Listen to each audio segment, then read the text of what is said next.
diri kepada Tuhan, bukan uang kepada Tuhan. Supaya jangan ada orang bilang begini, Bapak Pendeta, saya memang tidak pergi gereja Bapak, tapi saya pun persembahan pi. Oh, itu memang terlalu. Pernah dengar itu kalimat?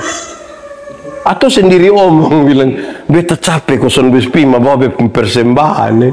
Aku berkata kepadamu, kasihilah musuhmu, berbuatlah baik bagi yang membencimu, mintalah berkat bagi yang mengutuk, berdoa bagi yang mencacimu. Kalau pipi kirimu ditampar, berikan juga pipi kanan. Aku yang memilih kalian.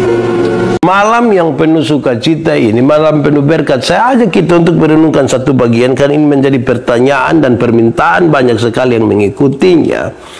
Mereka minta saya berbicara di sekitar persembahan dan ibadah, dan karena itu saya pilih bagian ini untuk kita renungkan bersama-sama.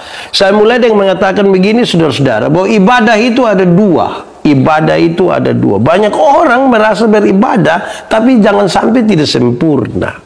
Ibadah ada dua. Pertama itu ibadah liturgis namanya. Ibadah liturgis itu yang ketika kita ada di gereja, kita ada dalam persekutuan-persekutuan seperti kaum ibu, kaum bapak, remaja, pemuda, usia lanjut orang itu ibadah liturgis. Kita beribadah hari Minggu, kita ada dalam doa, dalam pemberitaan firman dan lain sebagainya. Itu pertama. Tapi yang kedua adalah ibadah raya kehidupan.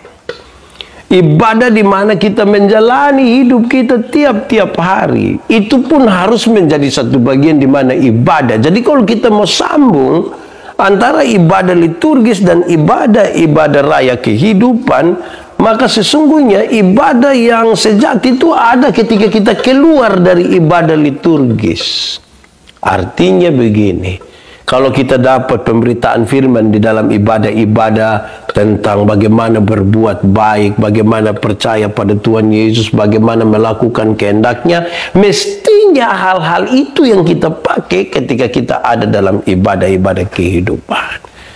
Saudara-saudara, ini serius sekali. Kenapa? Karena banyak orang bisa dalam ibadah liturgis itu mereka betul-betul hilang lenyap di situ, betul-betul datang dengan kehidupan yang mau tunduk di hadapan Tuhan Allah. Ada yang sampai menangis-menangis kalau di ibadah liturgis.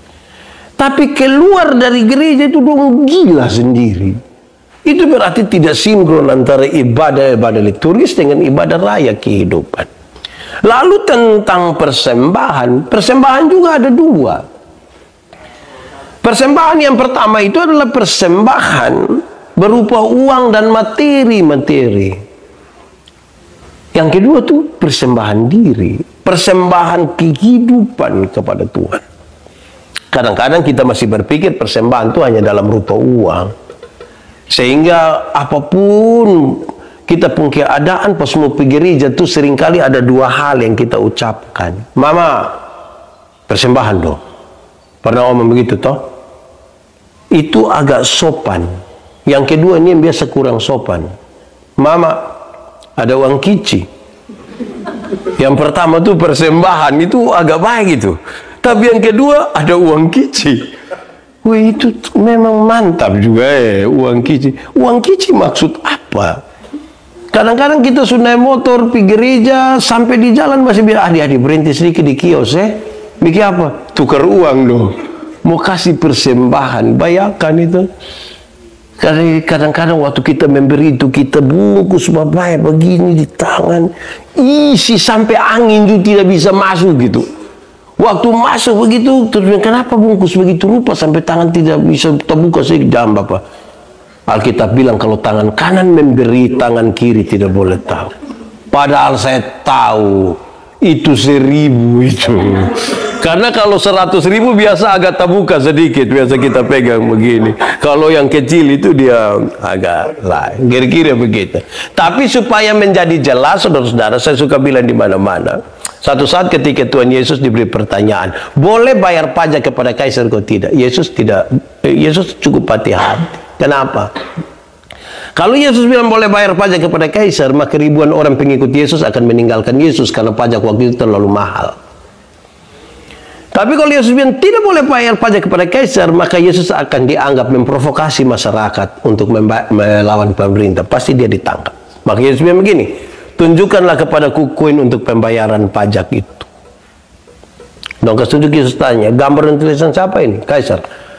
Berikan kepada Kaisar apa yang wajib kamu berikan pada Kaisar, tapi berikanlah kepada Tuhan apa yang wajib kamu berikan pada Tuhan. Ini bukan soal perpuluhan, ini bukan soal persembahan. Gambar dan tulisan siapa ini? Kaisar. Nah, karena di situ ada gambar dan tulisan Kaisar, kasih kepada Kaisar. Tapi Alkitab berkata, kamu semua adalah gambar dan tulisan Allah. Berikan uangmu pada Kaisar, tapi berikan dirimu kepada Tuhan Allah dan bukan uangmu.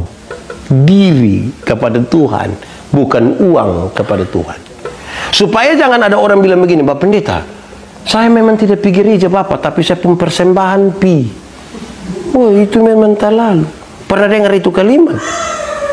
Atau sendiri omong bilang, beta capek koson bespima bawa persembahan. Di surga tidak ada kios jual supermi.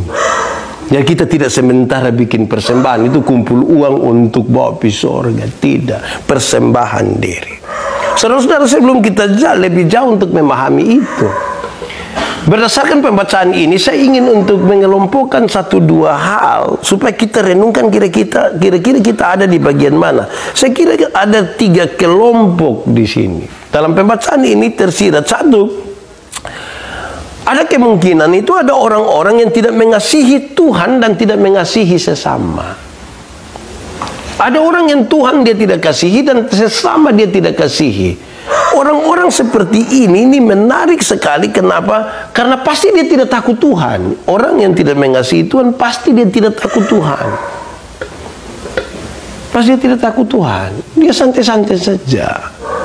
Atau yang kedua berkaitan dengan itu, karena dia tidak takut Tuhan, maka dia tidak takut resiko karena tidak takut Tuhan. Kalau dia tidak takut Tuhan, resiko apapun, dia biasa. Kau hidup hanya sekali, satu nikmati, tidak apa-apa juga. Karena memang hidup perlu dinikmati. Tapi kalau dalam kehidupan itu tidak takut Tuhan, itu yang biasa jadi soal. Saudara-saudara, dalam kaitan dengan itu yang ketiga, orang-orang yang tidak mengasihi Tuhan dan tidak mengasihi sesama tuh, dia punya indera rohaninya itu tidak aktif. Dia punya indera rohani tidak aktif. Off terus, mati terus. Itu lonceng gereja biar bunyi sampai 100 kali itu dia susah. Saya berkhotbah di pedalaman TTS. Saya bilang begini, orang Timur kenal 2 macam bunyi gong. Orang Timur menyebut gong itu dengan sebutan sene. Bunyi gong pertama tuh bilang begini, teng teng teng teng teng teng teng teng teng. Ini bunyi lonceng gereja. Waktu dengar bunyi lonceng gereja ini, banyak suami akan bilang kepada dia istri bilang begini, Mama, homnaokit, Mama pikas kita, Mama pikas kita. Itu kalau bunyi gong pertama. Ada bunyi gong yang kedua, ini dia pun tempo sedikit lebih cepat. Dia pun bunyi bilang begini, titu titu titu titu titu titu titu. Itu bunyi gong apa? Pesta. Apalagi di kefa ya dia. Kalau bunyi gong pesta itu, suami-suami yang tadi omong bilang Mama homnaokit, sekarang dia ganti, Mama hompaokit. Lu tunggu kok sayang pi. Itu besok baru dia pulang.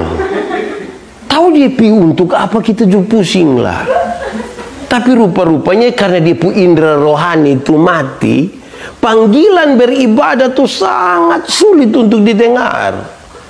Tapi kalau panggilan-panggilan duniawi itu memang paling bisa didengar. Saya pernah bilang begini, kalau jam 5 pesta, jam 5 ibadah, pilih mana? Jam 5 pesta, jam 5 ibadah, pilih mana? Pilih pesta juga tidak apa-apalah, jangan terlalu rohani juga. Yang menjadi menarik bukan pilihannya, tapi yang menarik itu adalah alasan di balik pilihan itu. Om, kenapa tidak pi ibadah, mau pi pesta? Aduh Pak Pendeta, minta maaf, tuan rumah undang langsung. Kalau tuan rumah undang langsung tuh ke kita ke perasaan yang aduh, Apalagi yang undang langsung nih RT lah, ya aduh, bapak mantu lah, itu perasaan. Kita perasaan itu. Tapi kalau saya yang tanya, jangan omong begitu. Bapak, kenapa tidak pergi ibadah sama pergi pesta? Pak Pendeta minta maaf, tuan rumah undang langsung. Oh, Bapak mau Tuhan undang langsung. Di sini ada yang mau Tuhan undang langsung, ha? Supaya kita minta Tuhan undang dia sekarang. Memang sekarang, supaya kalau kita terlalu perasaan dan manusia, nah biar Tuhan undang langsung, begitu. Amin kok. Jadi jangan kasih mati kita punya apa ya, indera rohani itu. Itu tanda kita tidak takut Tuhan sama sekali. Saudara-saudara, bahkan orang-orang yang tidak mengasihi Tuhan dan tidak mengasihi sesama itu sesungguhnya mereka telah menjadi hamba dosa. Apa yang dosa mau itu saya yang dia ikut. Dia pun hidup dia persembahkan bagi dunia ini tanpa sadar ini. Kadang-kadang juga disadari. Karena itu saudara-saudara jangan heran orang-orang yang tidak takut Tuhan dan yang tidak mengasihi sesama, tidak mengasihi Tuhan, sesungguhnya dia memiliki sebuah damai sejahtera yang semu. Damai sejahtera yang semu itu artinya kelihatan itu orang itu memang mantap. Kayak aman-aman dong rumah tangga. Dong pergi gereja, pergi pesta itu suka pakai pakaian seragam. Sambil jalan angkat-angkat tangan, dada orang begini nih. Terlalu mungkin dong beli sopak mungkin deh jalan sama-sama. Tidak soal di situ. Tapi jangan sampai itu semu. Semu dalam pengertian kelihatan oleh orang lain seolah-olah kita bahagia, tapi sesungguhnya itu hanya kulit luar, tidak bahagia. Aku berkata kepadamu, kasihilah musuhmu, berbuatlah baik bagi yang membencimu, mintalah berkat bagi yang mengutuk, berdoa bagi yang mencacimu. Kalau pipi kirimu ditampar, berikan juga pipi kanan. Aku yang memilih kalian.